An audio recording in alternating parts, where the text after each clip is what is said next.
friends, so I've been making art for a long time, which means that I have a lot of old little paintings, not necessarily that I hate, but sometimes it's just time to move on and do something with them that isn't just storing them in a pile somewhere. Right off the bat, I do want to say that just because something is old doesn't mean that it doesn't have value and that the right person won't come around and connect with it. I recently said goodbye to this painting, Poppies, and honestly, the old pictures I had on my website of it were kind of bad. So sometimes you just need to kind of refresh their representation and bring them out and polish them up every once in a while. We all do have some old artworks and pieces that we just don't really want to have around anymore. Kind of just wanted to share a lot of the common things that I do with my old artwork and maybe try a few new things. The most obvious thing that I like to do with my old art is to decorate covers of books, and I might use them to cover up kind of boring pages in my sketchbook. Nothing super inventive there. Oh yeah, and don't buy Miniso tape. It's so bad. Another thing that I like to do with my old artwork is to chop it up into little artist trading cards. If you're new here and you don't know what an artist trading card is, it's a little tiny piece of art the size of a baseball card that anyone can make. They don't have to be good. The whole point is to just trade with other people who share your interests and meet people and make friends.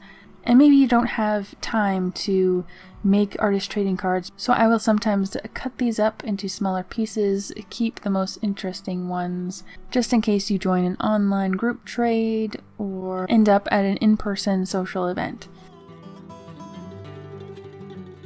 Sometimes I will have some weird shaped pieces that I can't make out of cards, or they're mistakes, or they're separate little pieces that I meant to glue onto a good painting but ended up not needing it. Those things I will usually throw into my scrap paper pile. When my pile is overflowing, I will collect a bunch and sell it for a few dollars at the local market to help pay for my table rental. So new creative people can use my little leftovers to make new art. Or I can use all of these paper piles to make my own junk journal. I will have little strips cut from old canvases that I've torn off the stretchers, a big watercolor background that didn't work out, but makes a great page in this scrapbook. Last year I made a bunch of pattern strips like this to use as headings in my calendar, and I didn't really know what to do with them, so I kept my favorite ones and I turned it into a bookmark. Honestly, I didn't even have to punch a hole in it or make a tassel. I think this is very pretty and useful.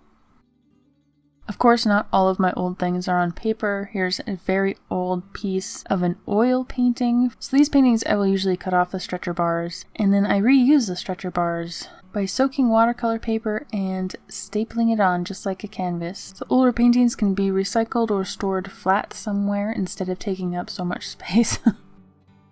I also have a bunch of these paintings on canvas board, the most awkward painting surface ever. But I had this butterfly piece that's just been kicking around, so I ended up chopping it in half to make into sketchbook cover. I normally use a type of ribbon binding for this, but because the cover itself is already decorated, I was experimenting with a new way to attach the ribbons to the board. So I wanted to try sewing it by punching little holes into the cover and then gluing the ribbons on and then sewing a piece of thread through them just for that extra security. But I didn't consider how finicky that would be, especially when putting the back cover on, but it became nearly impossible later.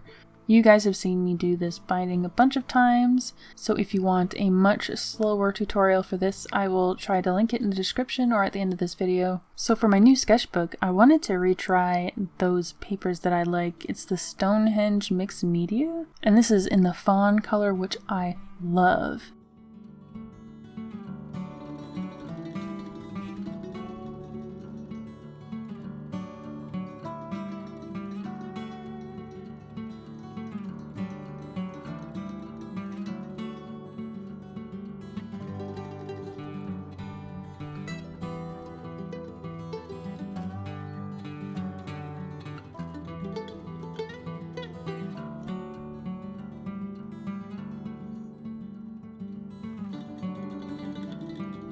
Right, so now that I got to the end of this, the last book cover is always such a pain in the butt to attach. This experiment could definitely use some adjustments.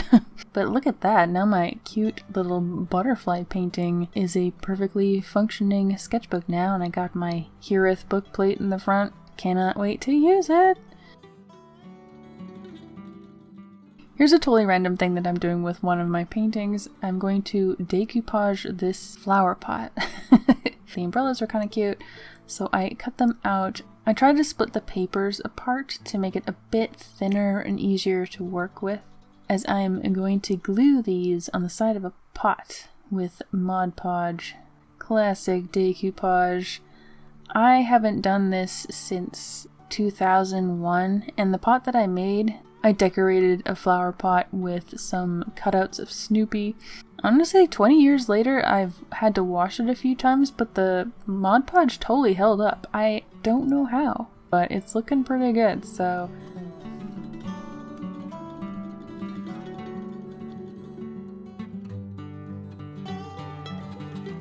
Another super obvious thing that I do with my old paintings is use them as backgrounds in art journaling and things like that. I'm taking this painting that I never really liked and I'm scrunching it up to try to soften it a bit. It's a bit too stiff for my book that I'm using. Anyway, I'm going to use it as a collage in this page. Especially if you're the type of person who likes to do a lot of writing in their art journals. Sometimes it's good to just have a page set up for you so that when you really need to work in your art journal, it's halfway done and ready for you to continue.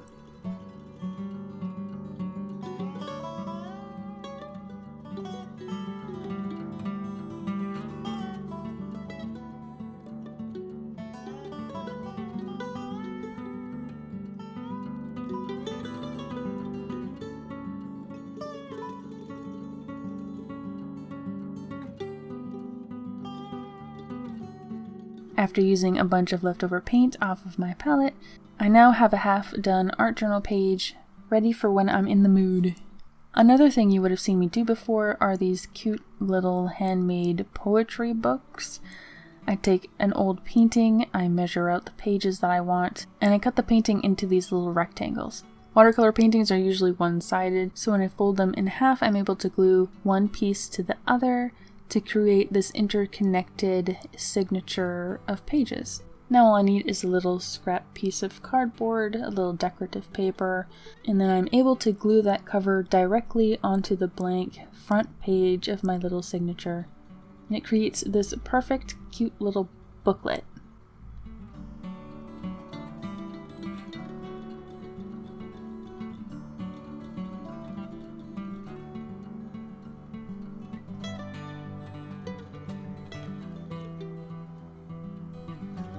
So now that I had all these scraps of watercolor paper, the wildest thing that I tried is to make new watercolor paper. Now, I've never made paper before, and I did have watercolor paper soaking for days and days, and it never broke down, so I knew right away that my little food processor was not going to do anything. I tried. I did not have a good blender that I was willing to ruin for this.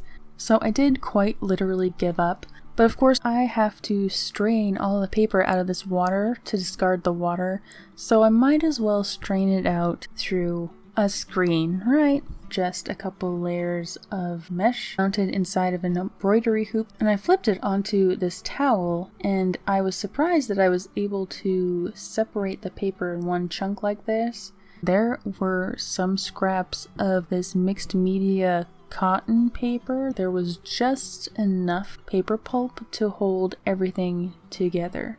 So I ended up accidentally making this interesting, almost Saved by the Bell-esque paper. It ended up looking like a dry corn tortilla, but it's kind of amazing. The most surprising part for me was the fact that I could write on it, It's still too absorbent to do a full watercolor painting on this, I think. But it was surprisingly responsive considering I did not add any extra ingredients. I didn't do the gelatin thing. I didn't treat the surface in any way. And so I made these cute little gift tags out of it. One final silly thing that I tried is that if I had pieces on paper, like a sketchbook page, I figured I could use it as a really unique wrapping paper. Maybe not this specific page because this was oil paint and it was really hard to fold, but combined with my little gift tag, I think my little box turned out cute as hell. I know there's a million different ideas out there that I haven't mentioned, so share some of your great ideas in the comments, and thanks for watching!